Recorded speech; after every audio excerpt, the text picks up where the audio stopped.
folks, let me tell you about a friend. It's Craig LeBlanc where the good times never end. Talking Parks and Rec, it's a show you gotta know. Welcome one and all to the Daily Parks and Rec Show.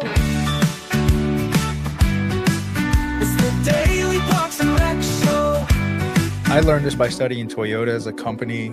Their mantra was from start to finish. This goes all the way back to the founding of Toyota. But they have a culture that says our biggest untapped resource is the creative capacity of every employee that works for us. And they called it the biggest untapped resource. And it was near infinite in what the collective minds of Toyota could come up with. What are the impacts going to be financially? What do we need to plan for? What do we need to communicate? And just at a high level, almost like the idea board, right? And then from there, there's takeaways. You go out and you keep planning this event. I'm going to go out with what I learned and tell you what our financial capacity is to support this idea. Then we're going to come back and we're going to continue to mill this through. And once we have this idea refined, we bring it to a bigger group in the department. We have a leadership team here in the department that we kind of collectively bounce ideas off, and we present it. Everybody likes it. Welcome to the Daily Parks and Recreation Show. Today we're heading to the beautiful town of Sahuarita, Arizona, a vibrant community where parks, recreation, and public services bring people together in incredible ways. Nestled in the heart of the Sonoran Desert, Sahuarita is more than just stunning landscapes. It's a place where families, nature lovers, and outdoor enthusiasts thrive. Whether it's the award-winning park system, exciting local events, or outstanding community programs, Sahuarita is setting the bar for what parks and recreation can do for a town. What's in store for today's episode? We'll explore community events like the Sahuarita Fiesta and spooktacular nights that bring people together, the incredible park system featuring Sahuarita Lake Park, hiking trails, and top-notch sports facilities, essential community services, from senior programs to youth sports and everything in between. Plus, we're sitting down with Devin Stalder, Director of Parks and Recreation in Sahuarita, Arizona, who will give us an inside look at how Sahuarita Parks and Recreation is making a difference. So, whether you're a Parks and Rec professional, community advocate, or just love seeing cities thrive, this episode is for you. Let's dive in. All right, we're live again. Craig LeBlanc with the Daily Parks and Rec Show, the doorman for round two of Devin Stalder with Sahuarita. I know Great. I'm saying that wrong. You did great. That's awesome. Arizona.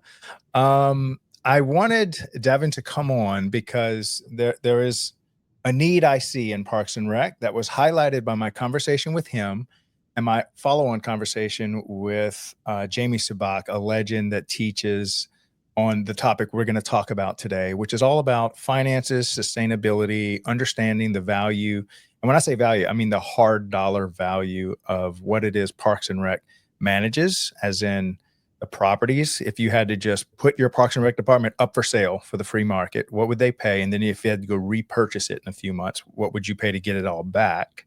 So that the world really understands the numbers of this is the magnitude of what these properties cost. Okay. And then what's the budget? And then how much per acre, how much per person? And to really help understand. And I found after talking with Devin and after talking with Jamie, that this is typically a weak area of Parks and Rec leadership. And so when y'all go to defend or speak up on behalf of Parks and Rec to the elected officials, and they say, well, what do you do? Sometimes it seems like a derogatory statement when they say, what do you do? As if they're alluding to, you don't do much here. But if you're armed with the numbers that Devin has and that Jamie has, they're going to be shocked. And hopefully the answer is, I had no idea that that's what y'all did. That's what y'all's meant. So anyway, that's going to be today's conversation. Devin, how are you doing? I'm doing great, Craig. Thanks for having me on again. I really have enjoyed being part of this, but also being able to get back and trying to keep up on your podcast. There's some great information you guys are gathering, and it's really exciting to see. So thanks for having me. And great job pronouncing the town. Yeah. Well, he coached me on it right before. So I don't know if I could do it again.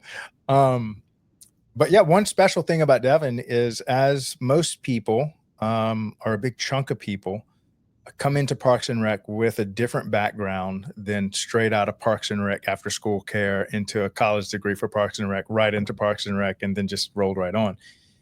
You had an accounting degree, so maybe give people just refresh people on your background, and then you'll understand why he's so great at what him and Jamie are talking about, the financial side.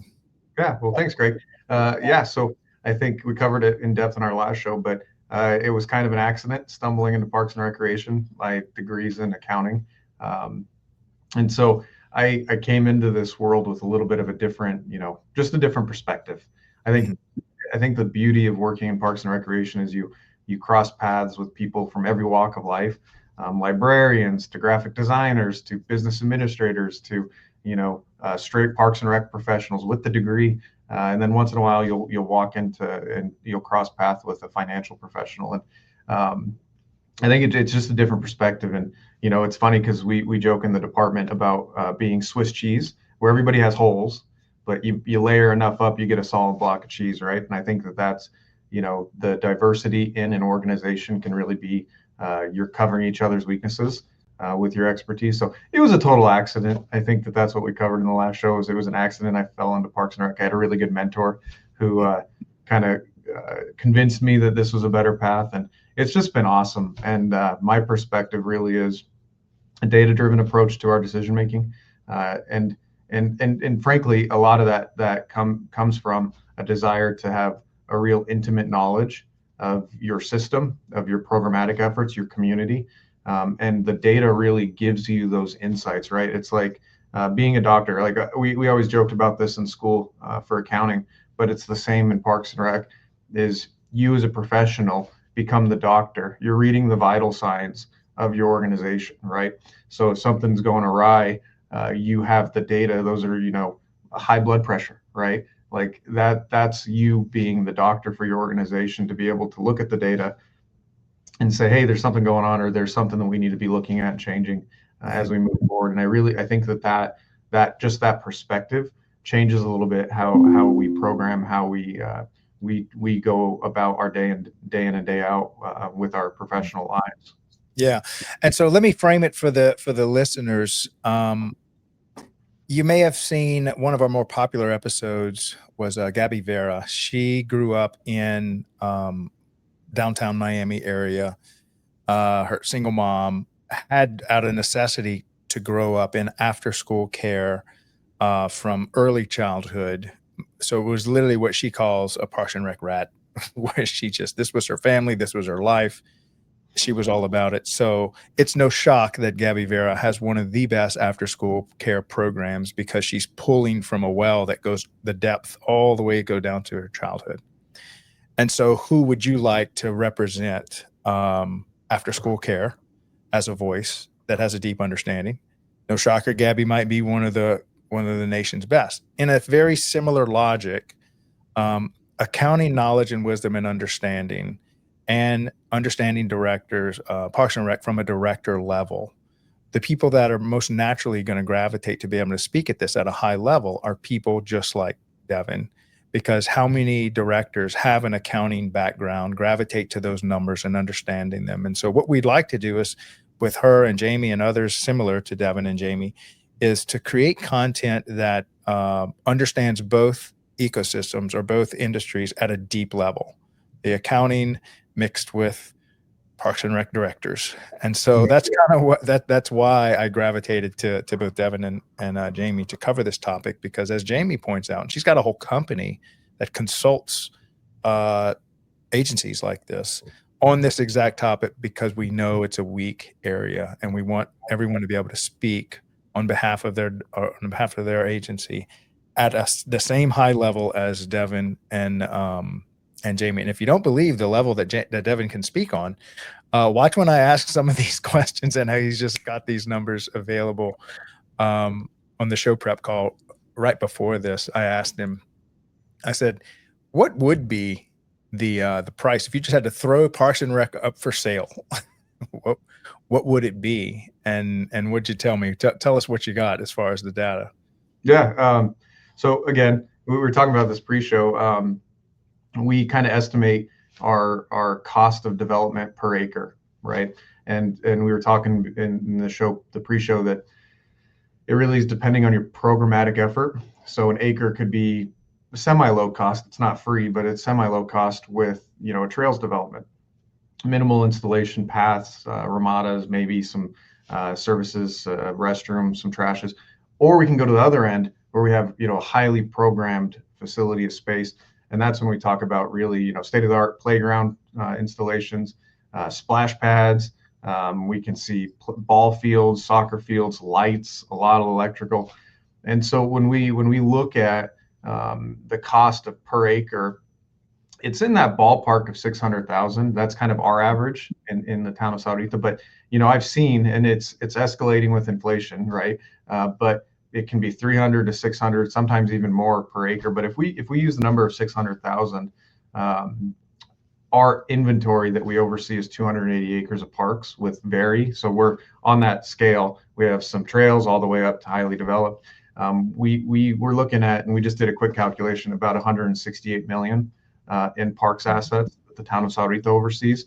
If we're looking at that, market value of 600,000 per acre developed. So it is 100 and what? 100 and 168 million. Wow. Yep. And so when someone asks what you do, how many times have you said, well, we manage a $168 million real estate portfolio that benefits the community and works on their well-being and quality of life. And we have an operating budget of what? 45 million operation, but that doesn't include, CIPs each year, our big projects. So it's significant. It's a significant, it's a community. What's that? What is that? Let's say over the last 10 years, what is your average capital investment on top of it? You said 4 to 5 million is your operating budget? Yeah. So, I think it actually almost relates, right? So we just hit 30 years old as a community, 168 million. We're probably talking what, $53 million over those 10-year periods. Mm-hmm. So it almost lines up, right? We're almost at that $5 million a year, which we're budgeting this year, right? And just to let y'all know from the private sector, when I've been a lifelong entrepreneur, and there has been a couple of organizations that help entrepreneurs operate businesses above $5 million in revenue. And we were a pretty elite group in every community that I participated in. This is the same level that a Parks and Rec director operates at. He's managing a $5 million annual budget.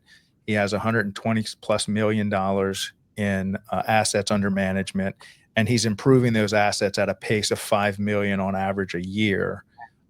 If you have this type of data, and this is a city of 40,000 people, this is not some massive city like I talked to Pat yesterday at Las Vegas with nearly 700,000 people, and yet this is still a significant responsibility.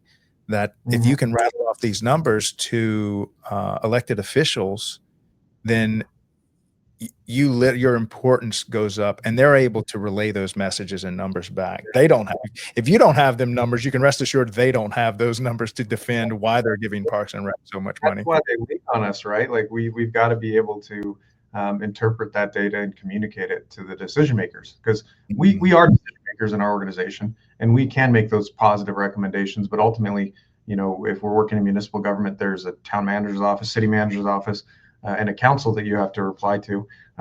Depending on the state, there could be a board of commission. And so it just depends, but you've got a body that is, a representative of the community, an elected body that has to make decisions that you're presenting to them of questions that is the best outcome for the community, right? And I think to be real savvy in that, the data really is positive. I can share a real world example. Yes, please. So three years ago, our organization, we were actually down a bit in the park acreage at that point, hovering in the 200 acres mark. And we had 4 full-time park employees.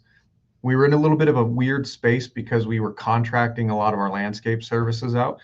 But the moral of the story here is that we were really understaffed to oversee this, pretty significant amount of acreage. And one of the things we've learned over the last few years with this data collection is really dialing in what do we have to oversee, and what is the personnel need to be able to do that, and the right fit, right? Like the Three Little Bears, it's like not too big, not too small, just right. That's what we're looking for. But what we found was just through that data collection and being able to look at, acres managed per employee, it was pretty significant. We're talking 50 acres per staff member, and typically we do a visit everywhere once a week, and some areas more. And so we use that data to paint a picture to our mayor and council, right? It's one thing to say, hey, we're understaffed, we need more help, we are overseeing a lot. It doesn't really show the impact. The data does, right? So we paint the picture, hey, we're understaffed, we need help. But then we follow that up with the data and say, hey, and frankly, solutions, right? So we need more people. And we started getting creative. We reviewed our contract for landscaping, realized we could actually get more people than what we were getting from the landscape contract. We went from 4 to 7, and then year over year, we were getting 1 or 2 more just to show, hey, we don't need our desired number, which right now is at about 15. We don't need that overnight. We want to grow into it, and we need to understand that we're weighing the needs of the organization broadly with Public Works, PD, all of our teammates. And so it's just been kind of a slow growth. We're up to 10 now. This next operating year, we're feeling pretty good that we're going to be up to 12, but we're still, on that road to 15. But we talked about this in the last show, is being able to say no, and the reasons behind that. So right now we're kind of trying to hold our growth down a little bit as we allow our staff to catch up to get to that right fit. And then into the future, as we see, a new park being developed, as we're talking about the cost to develop a park, the actual dollars going into the asset, we also are going to be looking, very closely at the O&M, the operations and management side. Long term, what is that going to cost the community, cost the town of Sahuarita to be able to manage, right? So that's kind of a real world example of what that data can do for you, and really getting decision makers behind the idea of, we want these beautiful assets in the community. We want to keep up with them. We don't want to see, significant end of life on our assets, where we're paying more dollars because we're not upkeeping. Just like your car, if you don't change your oil regularly, it'll break down. It'll cost you more. And that's really the mindset we're pursuing, right? So it's marrying up the feeling with what the data is showing, and truthfully trying to be as unbiased as possible, because there has been some instances where we pull data together and it's like, wait a second, like this isn't looking right. It's actually a different problem. We need to change and shuffle what we're doing. Yeah. And definitely, I think, the ounce of prevention is worth a pound of cure. Is you can get ahead and maintain stuff and schedule outages, schedule repairs versus emergency. This is broken, put circle around it, get somebody out here to fix it. It's a dangerous situation, which comes from deferring maintenance longer and longer and longer. You find yourself in situations to where you're having to hire the most expensive people in an overtime scenario, maybe even get contractors out because your electrician or your plumber on staff is just slammed. So now you're having to hire private contractors. So it's definitely a lot more efficient we talk about it all the time too. Like, an ounce of prevention is worth a pound of cure. Like, I think we have that same saying, and we talk about it as, organizationally in our department, we're trying to pursue getting to a place of being proactive versus reactive in nature, right? And when I think you're experiencing that, like, oh, we're doing emergency calls all the time, it's like, okay, you're finding yourself in that place of reactivity. Like, what are the steps we need to go through to be proactive? We're upkeeping on a regular basis. We have SOPs, we have policy that helps guide our efforts in the management of our inventory. And let's get proactive. You're never going to get away from reactive, right? It's going to happen. But if we can be proactive, you're going to minimize the amount of times that you're having to be reactive in nature. Yeah. I think I've just discovered one of our spinoff shows, maybe like Financial Fridays or something, where we're discussing finances. We're discussing everything we're talking about. We'll just maybe do a weekly show once a week to have this content out there. All right. So far I got, and maybe we can work on this messaging, but 128 million under assets under management. Yeah, Yeah. I would say let's make that a big bracket, right? So if we do 300 to 600,000 per acre, we're looking at anywhere from 82 million to 164 million of Mhm. assets, right? And 100. obviously it's market. Like if the town decided, hey, tomorrow we're going to sell all of our acreage, what can we get out of it? I think that that's a fair Yeah. bandwidth. And maybe your numbers are a little off because Mhm. you're not in a super dense population sitting right next door to a big city. So it's not as much land, but every inch of land has like playgrounds and stuff on it. But it's not zero. Mhm. You're not, Yeah. you don't just have nothing but forest completely undeveloped. But even that, even if you're buying an acre of land inside of the boundaries of a city or a county, there is a market price just for the land value, Yeah. not let alone putting some of this land in some of the most pristine neighborhoods, downtown areas. This is probably the most expensive land you can get your hands on in any area. And then on top of that, all the assets that are on top of it. And many of these are historic landmarks. Mhm. I know here in New Orleans, you've got the largest stand of live oaks on earth that are over 8 feet in diameter. What's the price of that? This is a 300-400-year-old oak tree. You're not going find another one and planting it. Well, Uh, and what's cool, and maybe a spin to this conversation is the community owns it, the public owns it, yeah, right? So like, I don't know that we send that message enough to our community that we're supporting is, hey, you own this. Like, um, you have a stake in this property, right? Like you live in this community, utilize it. We're serving you. You know that bandwidth, the 80 to 160 million, that is yours as a community, right? All we are charged with as servants, public servants, is to oversee it, to continue to grow it, to make sure it's operating, right? yeah. And that's kind of a beautiful thing to think about. Yeah, and I can tell you, I'm sure this is a number I'd love to whittle down, but as an example, Audubon Park is one of the most historic parks in America. It sits right in the middle of New Orleans. It's a golf course, it's a zoo, it's a walking trail, it's playgrounds. The homes touching that, the value of those homes is easily double Yep. what one street away from that is. And so the number of 164 to 84, 80 plus million that Devin is referring to is not accounting for the home values that would plummet if you just stripped all park systems out. Just Yeah. strip them out, make them woods.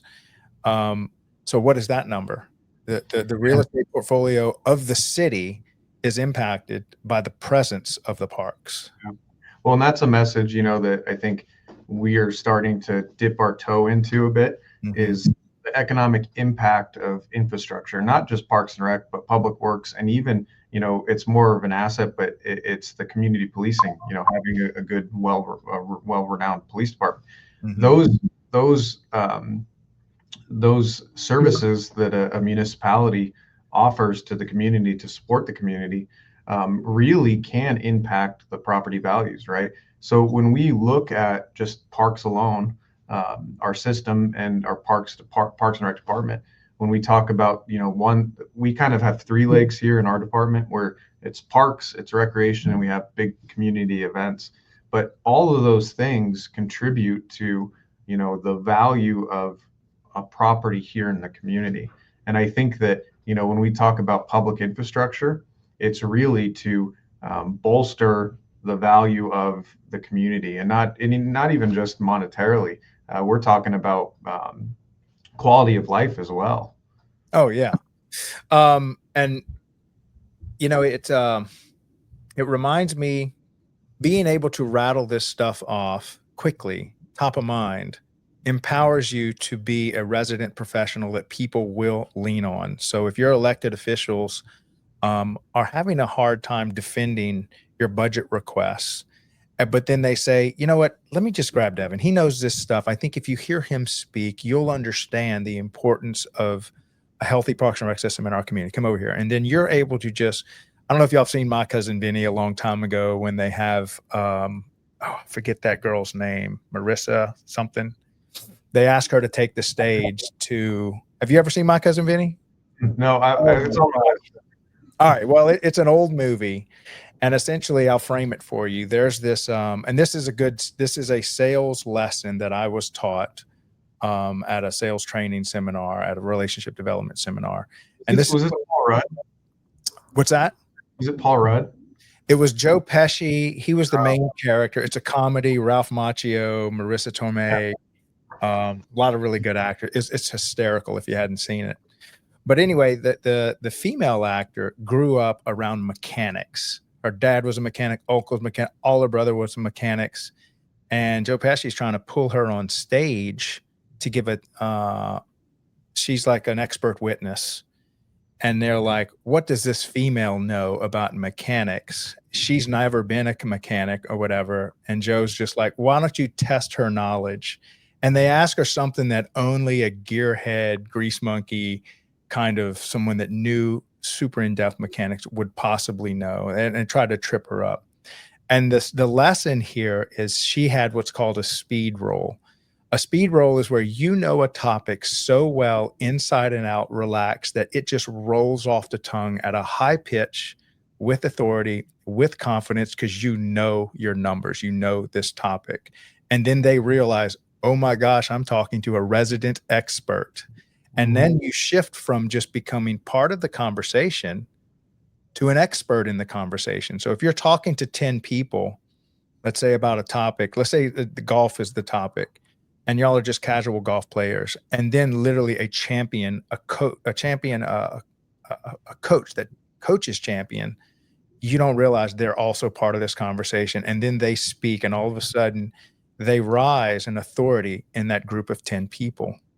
And so in a very similar logic, if you can speed roll your numbers to elected officials, to people, to stakeholders or whatever, then all of a sudden they're like, oh, Devin knows his numbers. He knows the value of our community. He knows the price tag on it. He knows per employee how much they're managing and costs and stuff. And now all of a sudden your voice is separated. And this is important, that on any topic, if you can't do a good speed roll that knows your numbers, then you'll never gather that authority of an expert. Yeah, well, I think there's a layer to that too, which is, and one of the things that, and I try to be, and I think it comes from my background in accounting, is having that conservative approach. Like, we are going to try to right fit all of our decision making. We're not going to go crazy, right? That's not realistic. But in a sense there too, having the ability to try to be unbiased in your approach to sharing information, right? Because like, we are going to be asked as experts in our field, especially to a governing body, what is your opinion? What is your recommendation? And that will come, and you'll be able to have that opportunity. But what I found very effective is, especially with this data-driven approach, is, share the information as you found it, right? Unadulterated. This is what we're seeing, right? Let's have a conversation about it. Let me get you up to speed where we're at. And I'm not going to come into the conversation with preconceived notions of what I expect you to do, right? I have recommendations. I'm going to tell you what I think our path forward is. But we joke about it in the department. It's the 80-20% rule, right? I think a lot of people can benefit from this idea, which is I am right 80% of the time. 20% of the time is the window for you to convince me otherwise, right? So when I've spent hours and hours and hours and hours contemplating a decision, gathering the data, I've gotten to a point where I'm 80% confident that what I'm going to recommend is the right path. But I'll tell you, 20% of the time I'm convinced otherwise. And that's where you bring your team together, you bring your leadership, you bring your governing body in, and they help you through that 20%. Like, there's going to be times where it's like, yeah, you got this, that's the decision. But there's that 20% out to say, hey, have you thought a bit of it from this other angle, right? And it can really, blossom into a great idea. And we've seen that happen so many times. And I think if you take that data, you have that unbiased approach and sharing, this is where we're at. Now that I've gotten you up to speed, here's what I think we should do. Let's talk about it. It's cool what the outcomes can be. I love that approach. I love the humility you have up against the data. And I love that approach of, one way would be, here's what I need. Here's what I think we should do. Here's what you should do. That's one way to frame it. But the way you're framing it is, here's the numbers that I'm looking at. Here's what I think I should do, but I'm going to need you to weigh in on this. What are your thoughts? What am I missing? What am I not seeing in these numbers? And essentially, you're still saying the same thing, but you're asking for more minds to help you look at the same numbers you're looking at. And now you're bringing them into your world of property under management, deferred maintenance that you're up against, understaffed. And then they'll be able to say, hey, you're understaffed. I can clearly see that. And I'm glad you said that. I thought the same thing, but I wanted you to see the data that was impacting my recommendation to you. You're really bringing them into your world. You're right. And you know what's funny is when you get into this headspace and you start acting as a decision maker who's data driven, you start talking this way, right? So like I'll have conversations with my team and we'll collect data, we'll start to review, and I'll share something like my hypothesis is that this is the thing happening, right? And it leaves the door open for positive conversation. And you know, we talk about it. It's like poke holes in my argument, like, because if it doesn't happen here, it's going to happen, you know, down the road as we continue down this decision. But the thing that's beautiful when we get to that place, and especially if you develop a team that is of that same mindset, is we remove our pride from decision making, right? So if I have a hypothesis on, I've collected the data, I have a hypothesis on what the problem is, and now we're bringing decision makers in to help us decide what we're going to do. I have recommendations through that process. But if it goes a totally different direction than I expected it to, I'm not offended because my pride isn't involved. This is all the data, right? It's not a me thing, it's a we thing. And I think that really helps with kind of quickly turning over decisions, but also moving on and not, you know, sitting in the headspace. And there's times where like even I get emotional and, you know, things don't go the way I thought they were going to go.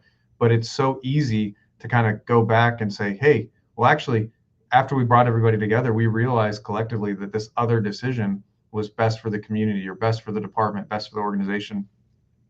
And that's a really easy thing to say, you know what, cool, I can support it. Let's move on.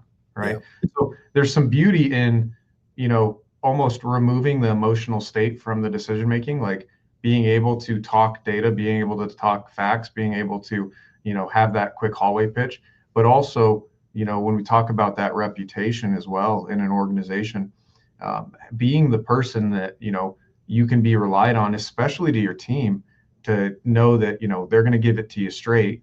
And I love that my staff can be candid with me when they're like, hey, Devin, you're being dumb. Like, this isn't a good idea. Let's change that process. Yeah. We can have those conversations, right? Because the door's open and they know that if you can convince me with the data or that we are interpreting the same numbers the same way or differently, there can be a total change in our decision making. Nobody is offended. Nobody is going to take it personally. And I think that that's important. Yeah. I learned this by studying Toyota as a company. Their mantra was from start to finish. This goes all the way back to the founding of Toyota, but they have a culture that says our biggest untapped resource is the creative capacity of every employee that works for us, and they called it the biggest untapped resource, and it was near infinite in what the collective minds of Toyota could come up with. And the issue management always faced was we have to stop silencing that voice, that creative capacity. We have to stop bottling it. We have to give it permission to speak. We have to give it a chance to voice its opinion. And then that runs me back to what I used to do, a Socratic seminar. So I'm going to just read the quick definition. The Socratic method, developed by the Greek philosopher Socrates, here we go, is a teaching and philosophical approach that uses questioning to explore underlying beliefs and assumptions, fostering critical thinking and deeper understanding. And so what Devin has been talking about is you throw all the information on the table and start the discussion. You don't say, here's what we're all going to think. You give people the data and the tools to think. And now everybody's thinking. So do you want everybody in your department, above you, below you, stakeholders, staffers, everybody, to have their minds on finding a solution that improves the Parks and Rec? Or do you want to shut everybody down and you be the sole arbiter of truth? Which one's going to be more resilient and more creative? One mind thinking or all minds thinking? Yeah.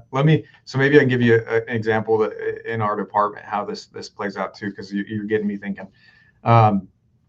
So cut and dry, 99% of the things that happen in our department that the community really enjoys are not my ideas, right? And that is so positive. What I think we've developed, and kind of going back to that Swiss cheese analogy, is my strength is the data and the financial components. I have some strength in creativity and development of programs and management of parks, but a lot of my strength is in that data. And frankly, what it comes down to is budget management, right? How are we going to fund the ideas? How are we going to fund our department? How are we going to operate? So when I have, for example, our event supervisor come into my office and say, hey, I really have a great idea for XYZ output. So for example, we can say, we have a big event in the spring. Last year we did a full month of a series of events for kind of highlighting some small businesses in our courtyard here at Town Hall. They called it Tasty Tuesdays. So every Tuesday they invite vendors out, and it was kind of a play off of our big community event for the entire month. And when that idea came, immediately we sat down and we said, let's talk about it, right? And all I was getting from our event supervisor was like, what are we talking about? What you want to do? And she's the expert, right? She's the expert programmer. I'm going to let her operate in that field. What I'm doing is getting a sense of what she's wanting to do, understanding her idea, and then I'm going to put the bumpers up with, okay, what are the impacts going to be financially? What do we need to plan for? What do we need to communicate? And just at a high level, almost like the idea board, right? And then from there, there's takeaways. You go out and you keep planning this event. I'm going to go out with what I learned and tell you what our financial capacity is to support this idea. Then we're going to come back and we're going to continue to mill this through. And once we have this idea refined, we bring it to a bigger group in the department. We have a leadership team here in the department that we kind of collectively bounce ideas off of, and we present it. Everybody likes it. And we kept moving forward, right? And the outcome is last year we had our first series of Tasty Tuesday. We're about to kick it off here in a couple of weeks in April for our second year. But that's what you need to see, right? The understanding that I'm not the event supervisor. I don't have that expertise. I can lend some advice, but that's your job. And I'm going to support you in that role. All I'm going to do is give you what you need from me, which is the budgetary support, the red tape support, like what do we need to do for permits? Who do we need to talk to in the town to get the space reserved? I'm going to support you in that capacity, but I'm going to let you run with that idea. And over and over and over again, we see that in the department. And that's where we see that growth, that beauty, and that kind of collective mind come together where it's like, because we're having that crossover, I've worked for some agencies where, parks and recreation are so siloed. And here we've really tried to bring it all together where it's like, I want my parks team to understand what our rec team's doing and vice versa. And that comes from that collective mindset of how do we work together?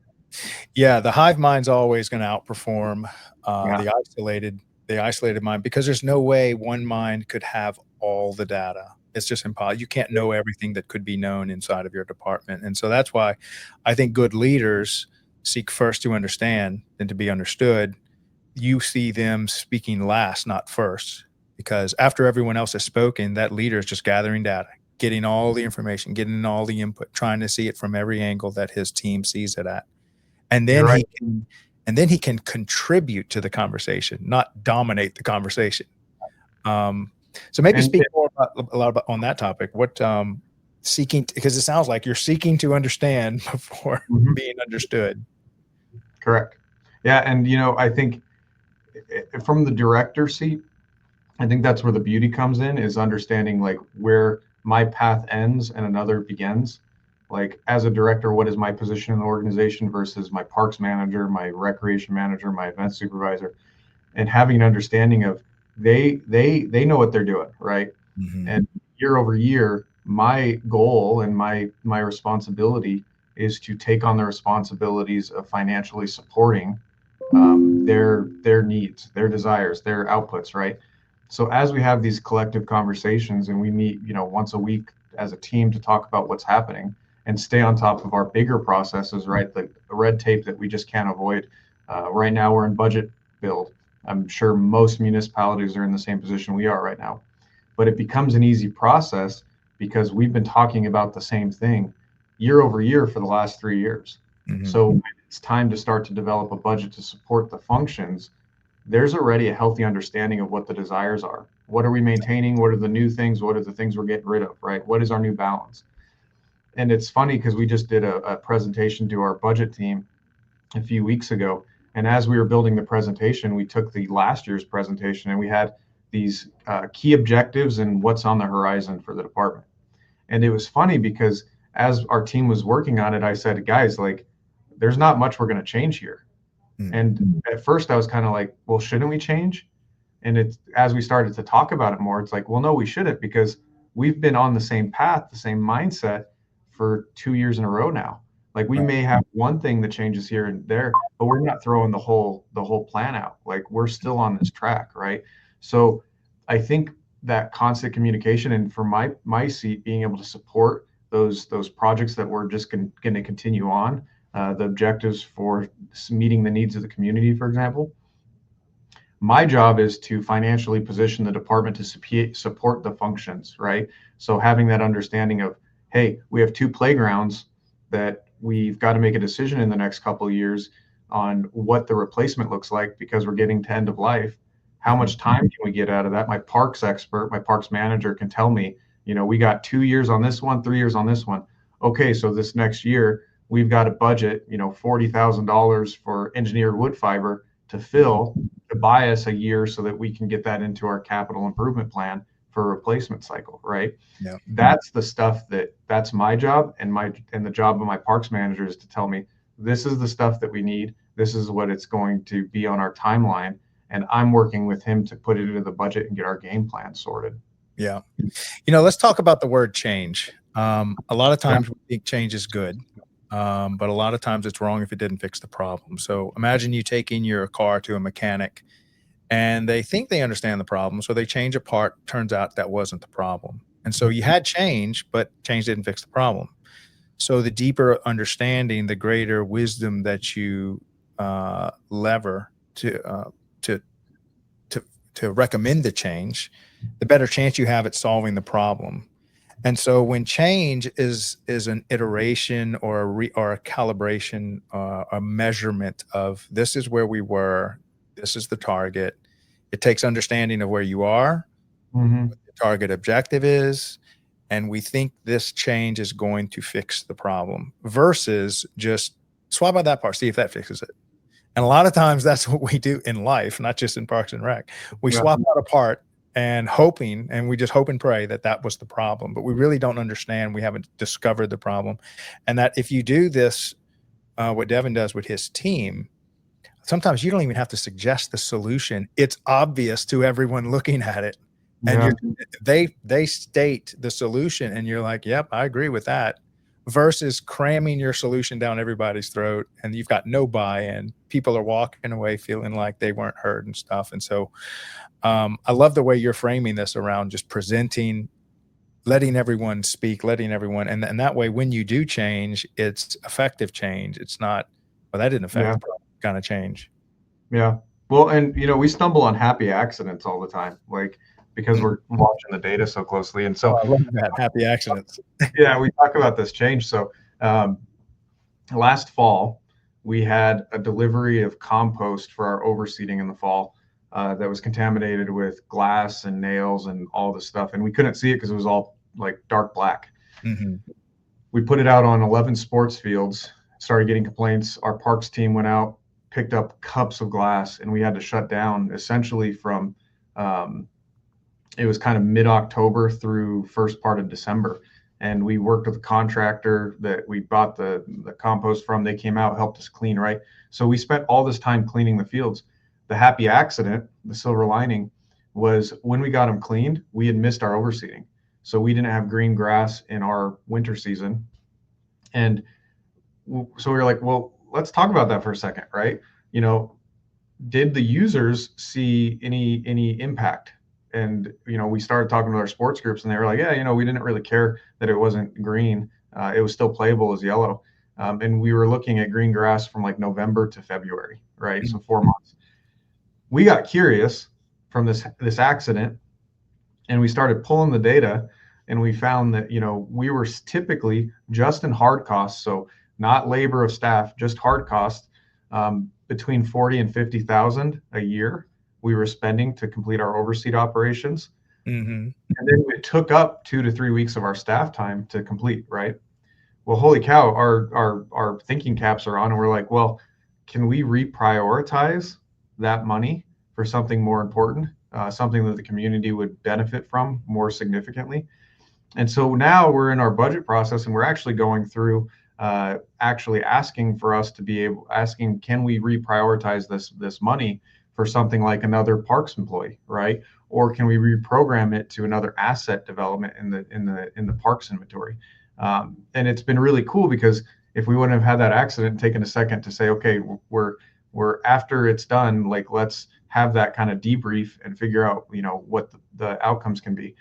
This conversation positively started. We stumbled across a dollar amount, and frankly, the intangible with staff time, that we can start to paint the picture to our leadership to say, hey, can we do better with this money? Can we do better with our staff time as we move forward? And so those are conversations that are now ongoing. But I think when you start to change that thinking, where you're constantly evaluating, you're constantly keeping your temperature, your finger on the pulse, monitoring the temperature of your organization, you stumble on those happy accidents, those opportunities where you can make a change and start to explore what impact that could be as you move forward.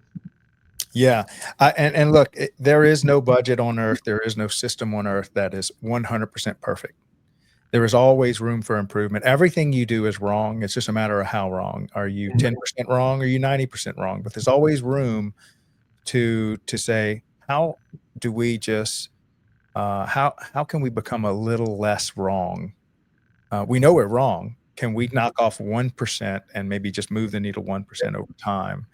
And so, game of efficiency, and that's what we play every single day. And there's inefficiencies in every system. Parks and Rec is not immune to this, and the human mind is so creative at finding a little bit better way to improve it, to do more with less, to cut waste, to cut expenses, to say, wow, why are we doing that? That's double working, and we've been doing this for 2 decades, and now we're just now spotting it. And so, if you turn the human minds on and say, let's try to be less wrong this month than we were last month, I promise you, every system has room for improvement. It's just a matter of putting those questions on the table and having your staff just turn on their brains to go find the inefficiencies. And lo and behold, there's 10 inefficiencies that you found. And you're right. And I think, it's taken us years to get to this point, and we're going to continue to grow, right? We're an organization of change. We are constantly trying to improve, to address those inefficiencies.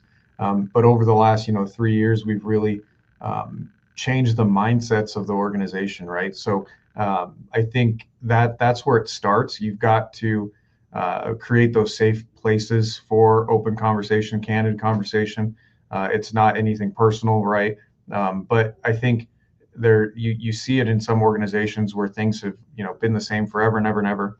And when you have employees who've been involved in those same things forever and ever and ever, you got to be careful in how you approach that, right? You've got to walk in with that open mindset, build trust, but then show, the data and allow people to speak and create that safe place to speak. And over time, you start to change those mindsets to get everybody thinking, well, what can I do better? What can we do better? In the area that I oversee, are there areas, are there things that we can improve on, right? And so you can't just come in swinging a bat and be like, we talk about change agents, right? I'm sure you're familiar with that term, Craig. Oh yeah, absolutely. You want to be a change agent, right? But if you step into an organization and just assume I'm going to start swinging the bat, you're gonna push people away very quickly, and you're going to find yourself isolated. Yeah. You got to walk in, and you've got to develop a culture that allows for people to feel comfortable with change, to feel comfortable with speaking their mind. And then, over time, it will take time. For us, year over year, it was improving. You get to a place where collectively now we can have those open conversations about, well, what's working, what isn't, what is it costing us, and what do we do to improve moving forward? Yeah. And with anything else, it's just like looking, and maybe we can do this.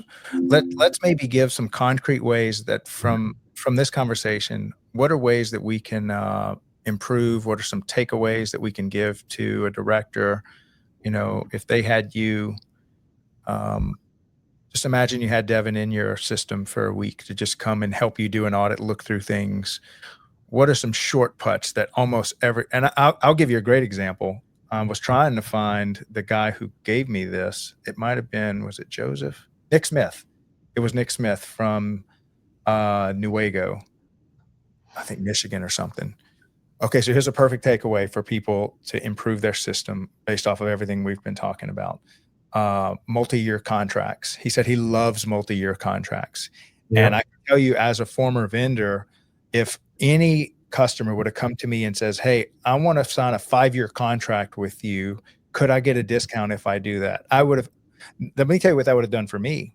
That would have deleted all sales and marketing towards that economy for the next 5 years. Absolutely. That's going to be huge savings on me. I wish all of my clients would have signed 5-year, multi-year contracts on malt, on natural gas, on gas being delivered, on wood at the campsite, anything, pick it. And I would have given massive discounts because that simplifies my world. I can focus on the product, not focus on sales and marketing.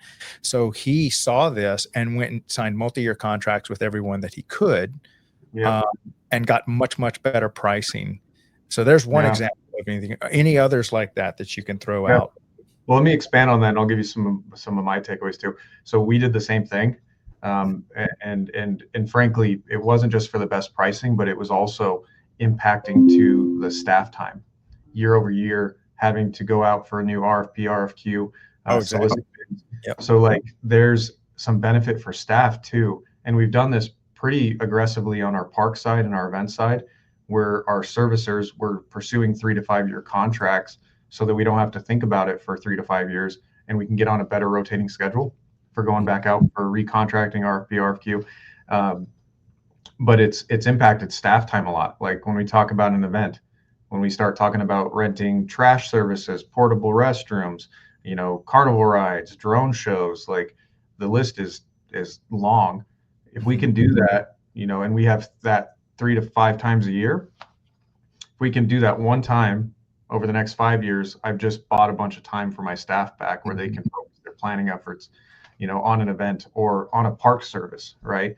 So I think that there's an impact both monetarily, the hard cost of a contract, and that kind of intangible with you're buying back time for your staff, right?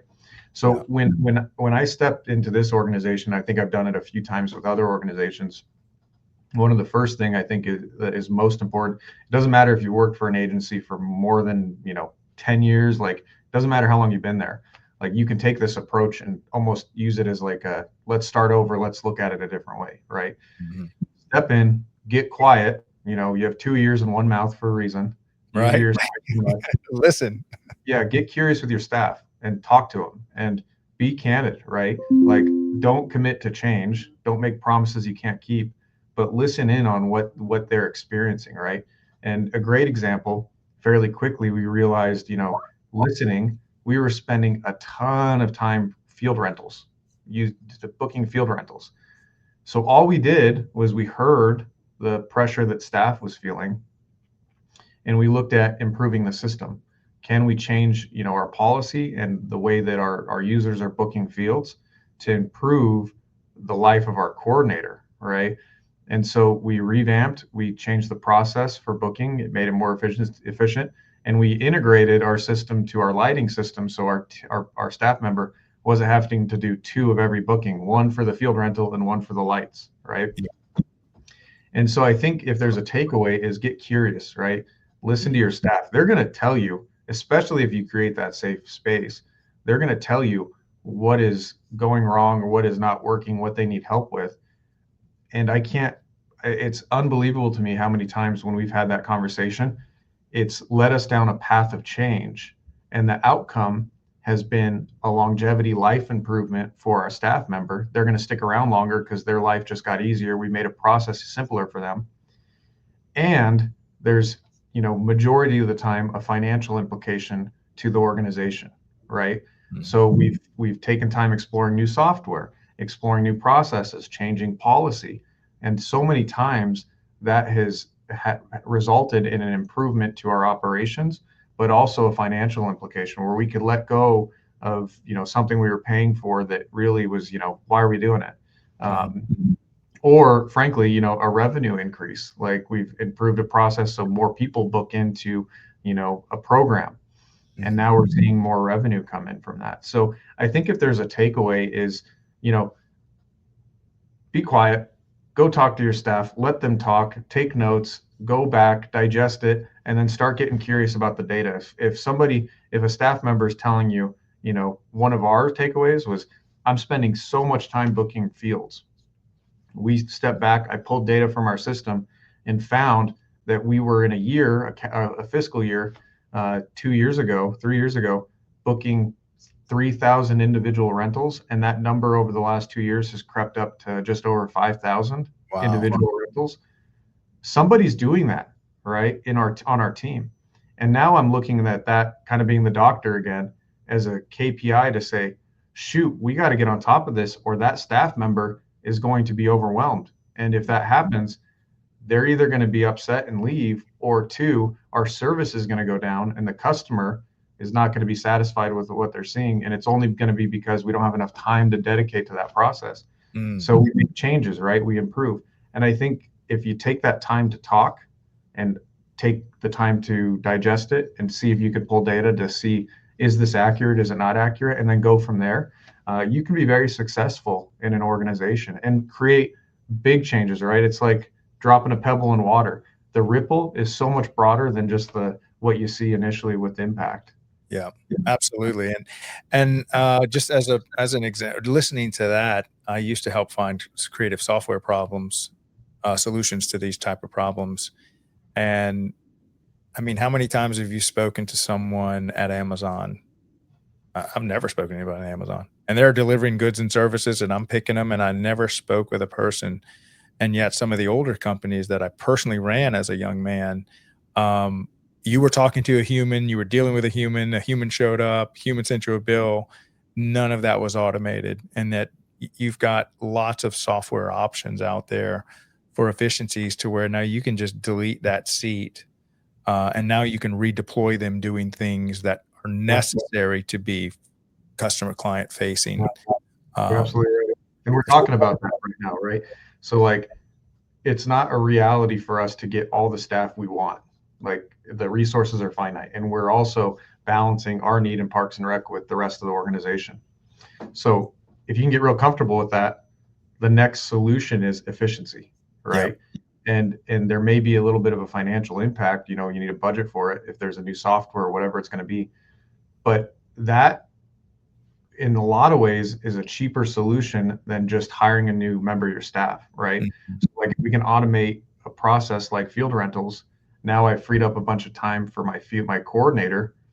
They can be prioritizing their time for another programmatic effort, right? So the solution isn't always more bodies. The solution could be an efficiency improvement, but you're never going to know unless you start having those conversations, getting curious, and looking at the data to see what is the reality of the situation, right? I think the car analogy you brought up earlier is a great example, right? In the park system, if we treat it as a car, you may hear an engine knocking, right? You don't know what's wrong, but you're hearing it, you're seeing it, right? And now you're going to get curious. So you take it in for diagnostics. They tell you what's wrong, right? That's your data collection in the park system. And then from there, you make a decision like, okay, I got to replace a head gasket or whatever it may be, right? Yeah. That's the process we've got to get real comfortable with as Parks and Rec professionals, is especially when you're in a management level or director level, is listening to your engine and picking up the sounds, because your staff will tell you. And then from there, starting to pull the data to say what is really wrong and what do we do as a solution moving forward. Yeah, and you got to fix the problem no matter what. You're either fixing it now or you're fixing it later. And later is going to be more expensive than planning on when you're going to fix it. And I'll give you another great example. This comes from my background as a master electrician. We used to install timers for lights, and these timers would have to be reset every year for daylight savings time, for that kind of stuff. And so sometimes our clients would have us go do that, and we're Parks and Rec people. This is when I managed like 40 master electricians in my 30s. Don't miss that at all. I feel sorry for anybody out there doing that. My hat's off to you, for all of you. electricians that work for a friend of mine manages 17 full-time electricians for the City of Dallas Parks and Rec. Shout out to Alberto. So I hear all of his cryings about managing these people. Love them to death. But they have to go every twice a year, reset these timers. Shout out to a sponsor of the show, Outdoor Link. You put an Outdoor Link in system and you never have to do that again. This is part of Internet of Things. This is something the computers can do. They can recognize the daylight saving time. They can recognize bad weather. They shut your lights off and on automatically. You will never send one of your craftsmen or go hire a local electrician to turn a light off and on again. You'll never have to make keys. You'll never, and that's just one of the vendors that supports the Parks and Rec community that can literally delete forever a staff hour that you no longer, and now you can use, it's not like that electrician is then fired on staff. Now he's going to fix those lights or that bathroom receptacle that has been left unfixed for how long. And so let's get curious about this, Craig. So what's the financial impact of that, right? So you said a staff member an hour, right? A master electrician with benefits, you're probably talking $100 an hour. Sure. And that doesn't include mobilization costs. So the wear and tear on a vehicle and gas, and you probably have at least 15 to 30 minutes. Right. So there's another hour, right? $200. And then that doesn't take into consideration if something goes wrong or you figure out that, the system that you have that is inefficient is not working properly, and it's going to take more to repair, right? Right. Now, consider that, let's just say $200 to do the lights twice a year, $400 a year, right? And that's all soft costs because it's a lot of staff hours. There's some hard with, the resources you've used with gas and the wear and tear on a vehicle. What happens if you can program that to, okay, I'm going to go work on something else, right? I'm going to, service something at the bathroom that is a need. And does that make an impact on the to-do list, right? If I can automate it, if I can make an improvement and I can capture those 2 hours a year back and reapply them, what is the impact, right? Right. And as a decision maker, I would like to know, well, what is the cost for us to not go away from that? And what is the return on investment, right? Like, what is a system cost to replace? And now I have a dollar amount to weigh against, the cost of installation to say, in 5 years, I made my money back, and now I have a return that's more than my initial investment. Right? So Yep. As a great example, you can forever delete the cost of flipping switches, not to mention how many times have coaches left the lights on a Sunday and you get the phone call on a Sunday night from Mrs. Smith next door to the park. Hey, they left the lights on and it's daylight in my bedroom at 1 a.m. Can you, the director or your superintendent, get out of bed, drive over there, shut it off? I need to get these stats from City of New York, who's their biggest client. But they sent back and said the electricity costs alone have paid for this system in 2 years. So that's just, you're going to pay an electric bill. That's a savings right there. It's not even. That's the data you're looking for, right?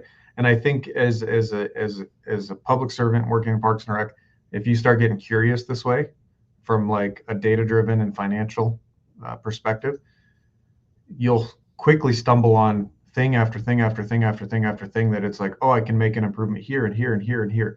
And the biggest, I guess, caution is don't get overwhelmed. Like treat it mode. You're already doing the thing you're doing the way you're doing it now, right? So you don't have to change it all overnight. Focus on one or two at a time. Make sure that the process is sound. You get through, it's fully executed, everything's working, then move on to the next one, right? Over time, 2 years, 3 years, 4 years, 5 years, you can look back and say, man, I changed 50 things and it saved us X dollars, right? And it's made the life of my staff this much better. That's how you approach it, right? Have you seen Bruce Almighty? Where he's like, it's a big cookie. I got to take bites. Like, that's it, right? Like, you've got to take an approach that is, sound, and it doesn't introduce too much change at one time. There's a great example, a model. It's the change curve that talks about when you're managing a team and you're introducing change.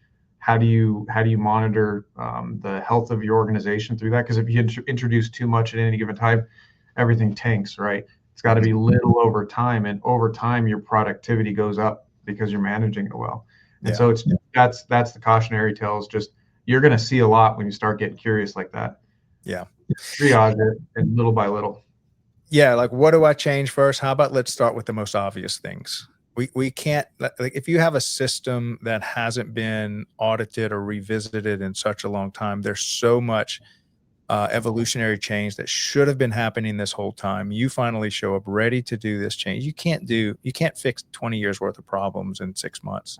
So how about just pick the big ones, start there, get your team used to discovering problems, suggesting changes. And before you know it, you get efficient at just implementing these changes, finding solutions for them, opening up the minds of all of your staff. And then you just become a machine at finding efficiencies.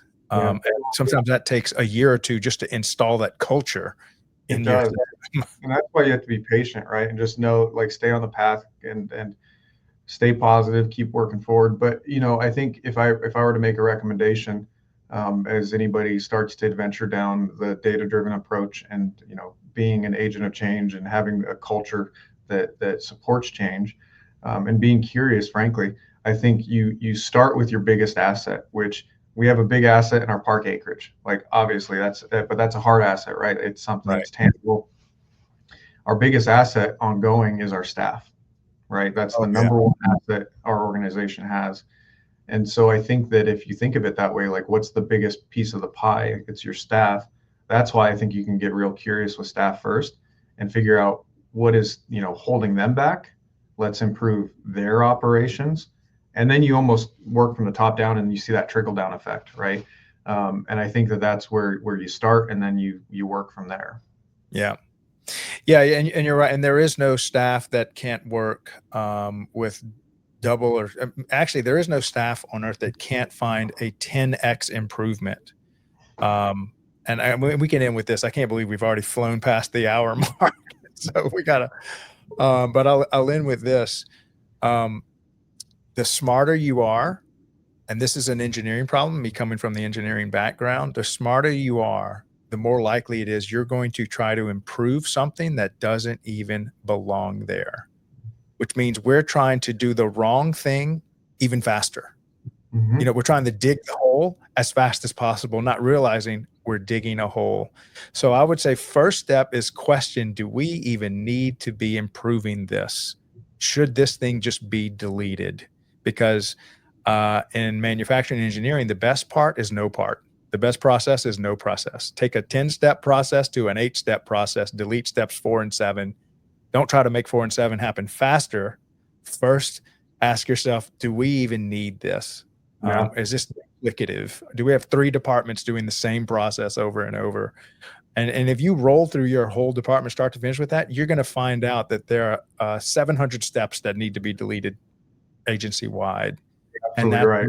You free up man hours left and right. So, and it's a big cookie.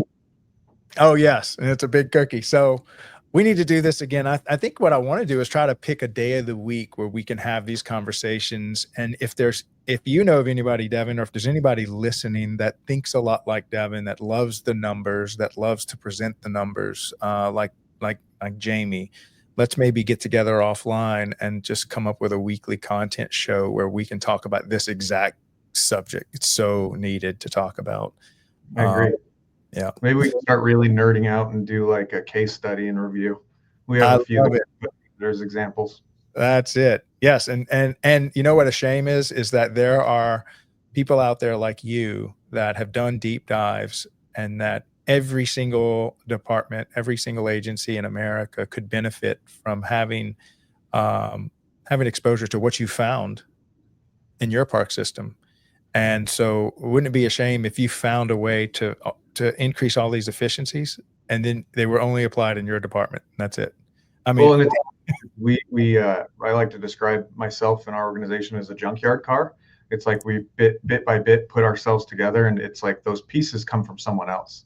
Yeah. So it's like I am the arbiter of the junkyard car. Like I've learned from so many people, and picked up so many things and applied it in a fashion that works well for our community, right? Yeah. So what I'm preaching here may not work for your organization, but it's like take a tidbit and apply, right? Like take the fender off my car, put it on yours, and see how it runs, right? I love it. And I like that we've had this analogy of a car the whole time, but I think that's it, right? Is like develop your junkyard car and make it something awesome. Yeah, I love it. We'll go ahead and close with that. Devin, thank you so much for coming on the show. I think we discovered something here. We're going to keep this train rolling. But appreciate all your input. Keep it going, man. Hey, right back at you, Craig. Thanks for all you do. And until next time. Yep. Take care. Have a good one. Yeah, you too. All right, man. What an awesome episode that was. I think we're definitely on to something as one of our weekly shows. I knew that we were going to find just nuggets of truth, areas that Parks and Rec needed help on, wisdom on, needed to share solutions on. One of them it looks like that we're going to have is I think we may end up doing YPN on Fridays. We're going to have our first YPN discussion. It's going to be a panel, and I think it's going to happen on April 4th. Looks like the date, but I'll keep you all notified as that works itself out. And I think it's obvious that we need to have more discussions, just like I had with Devin, just like I had with Jamie. Find the Jamies and the Devins of the Parks and Rec community, gather all the intel and work that the nation has done on this subject matter, and let's make a show about it that's a regular. I don't care if it's a Monday, Management Monday. We'll come up with some little title for it. And then that'll be what we do our 12 noon show on, because this is a topic that I think we could talk about forever. I know in my life, entrepreneurship and stuff, we talked about this for 30 years, always looking for ways to find efficiencies, improvements, and on the financing side, understanding your numbers. And I love how Devin has a data-driven approach. He also is not a know-it-all. He just presents the data to the team, to the stakeholders, to the elected officials, and says, here's what I'm seeing. What am I missing? And then all of a sudden, when you use that magic phrase, what am I missing? What am I not seeing? Can you look at these numbers with me? Now you're bringing in all the staff, all the stakeholders, all the elected officials to put their mind on your numbers. And then the solution that you're thinking about becomes obvious to everybody. What a much better way to approach asking for money, asking for buy-in from your staff, than just trying to cram it down everybody's throat saying, we have to have this, you have to do this, and you're the only one really thinking about it. But really opening up the discussion as a part of your culture, not a one-time thing when you need money, but as a way that the whole team moves together in the right direction, presenting these numbers, being familiar with the data. That's the way to build an agency. And there are people out there like this. Devin is one of them. And there are people retired and have started consulting agencies like Jamie Sabak, that this is what they see as well. So I think we've discovered something that the Daily Parks and Rec Show can help contribute to this conversation. So thank you so much, Devin, for coming on the show. If you would like to support this channel, I think one of the great ways to increase the efficiency of your organization is to install LED lights. This is what I used to do for a decade, was manufacture this guy right here. I don't know, my finger's not working. That one. Workhorse light that you can throw up on a ball field remotely in the middle of nowhere. This is a direct replacement of an old metal halide fixture. Those old metal halide fixtures are costing you 3 times in electricity, and they're costing you 10 times the amount of maintenance dollars. So great dovetail into our conversation with Devin is you are spending a ton of money repairing and keeping those old lights working. They also draw 3 times the electricity. And then many times they put out a fraction of the light that the new modern LED fixtures do. This is one of the most modern LED fixtures you can get, but it is a no frills workhorse light. The lights come on, they stay on for 100,000 hours, factory warranty. And it's one of the most budget-friendly lights because we stripped everything off, but just longevity. It works all the time. Your local electrician, if he can wire a receptacle, he can take that old fixture down, put this one up. And you can buy one, you can buy 100 of them. And we have put these all over city of Dallas, one of the largest park systems in America, and all the way to a baseball field in the middle of Mississippi, which is, just very rural, single baseball field. We got 5 lights out, send me 5 fixtures, and everything in between. This is a great fit for that. I brought this one light into the Daily Parks and Rec show as a funding source. So just like the Girl Scouts sell cookies to get little girls on campouts, I sell this light so that we can support this channel. And 100% of the profit goes back into making this a great show and a great media company for Parks and Rec. And so 2 birds with 1 stone. You get to help create great content for the Parks and Rec community through the Daily Parks and Rec show. And you get to have super efficient lights that last 100,000 hours, that are super simple to replace and that will not break the budget. You can do a whole baseball field for around 30, 35,000 and have the latest and greatest LED lights. And they can fit within a maintenance budget. So you can just buy a few at a time. I would say most of our clients fit the upgrade to LED lights inside of a maintenance budget. It doesn't have to be a big capital improvement. You replace them as they go out.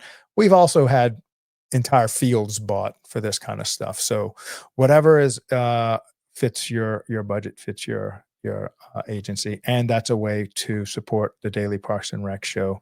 Appreciate a lot of the people that have chosen to buy this from us, because you keep fueling the tank for this show to keep going.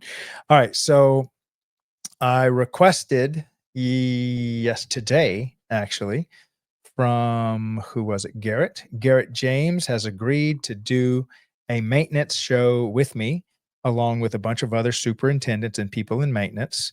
We're going to air the show right before the noon show. So what we're trying to put together is a 1-hour show about maintenance, all things maintenance, field maintenance, aquatics maintenance, spraying chemicals in the pools, maintaining facilities. And we're going to make it towards the population inside of Parks and Rec that has to do with maintenance. We want to make content for them. This is one of the more underserved communities inside of Parks and Rec that a lot of stuff is not put out on. So I'm going to just circle the wagons around all the superintendents, around all the field maintenance, the maintenance people. So if you're a director, you have somebody that's got decades of experience in maintaining fields, in dealing with weeds, in spraying chemicals, in dealing with equipment, in maintaining lights, from electricians, plumbers, you name it, and you feel like they're a good representation, have a lot of wisdom to share, please get in touch with me on LinkedIn. Send them my contact information. I'll do a little show prep call with them, and we want to start building content an hour before. So then we'll have like basically 2 hours of content. We'll do an hour on maintenance, and then we'll roll into the 12 noon show, which is highlighting people like Devin and Jamie and providing solutions and sharing wisdom at the leadership level of Parks and Rec. So that's kind of what our update is, what we have coming down the pipeline. Thank you, everybody, for attending today. Devin, thank you so much for sharing all your wisdom. Can't wait to build some type of show around the financials and the financing of Parks and Rec systems. I will see y'all here again tomorrow, 12 noon Eastern. This is Craig LeBlanc, the doorman with the Daily Parks and Rec show. Love you guys. Y'all have an awesome rest of your week. Bye.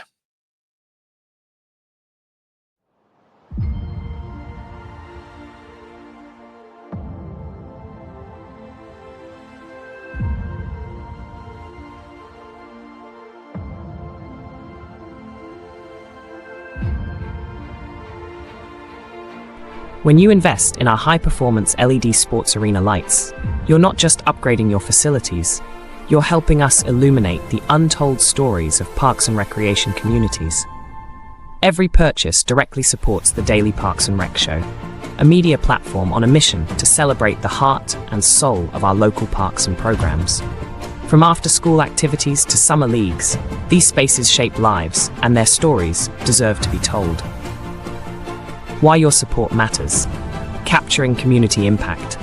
Your contribution helps us assemble a talented team of digital artists, storytellers, and filmmakers to create compelling videos, articles, and short films that spotlight how Parks and Rec programs change lives.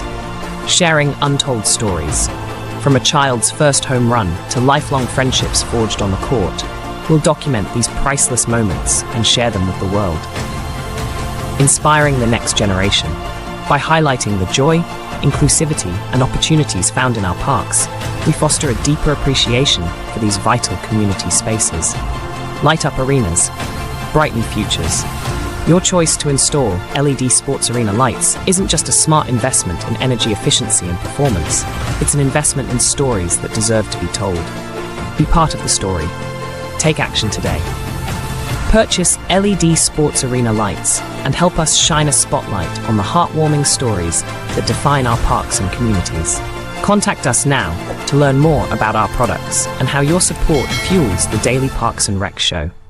Together, we'll shine a light on the moments that matter most.